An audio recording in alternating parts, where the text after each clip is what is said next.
20 degree Celsius temperature या ठिकाणी ठेवण्यात आलेलं आहे.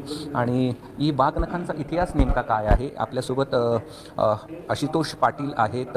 आपण त्यांच्याकडनं जाणून घेऊया. हे म्युझियम उभा करण्यामध्ये देखील त्यांचा वाटा आहे. गेल्या काही महिन्यांपासून ते या ठिकाणी प्रयत्न करत आहेत. पहिल्यांदा सांगा या वाघनखांच्या इतिहासाबद्दल. ही जी वाघनखं आहेत ही व्हिक्टोरिया अँड अल्बर्ट म्युझियम जे लंडनला आहे त्या लंडनच्या म्युझियममध्ये होती.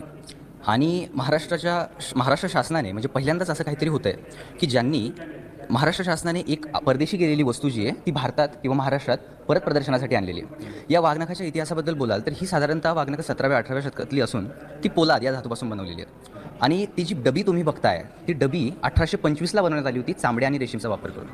त्यामध्ये जर तुम्ही व्यवस्थित बघितलं तर तुम्हाला ते वाघनख जे आहे ते तुम्ही बघू शकता की त्याला 4 नखं आहेत.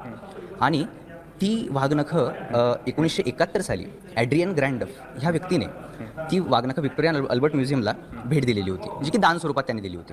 तुम्ही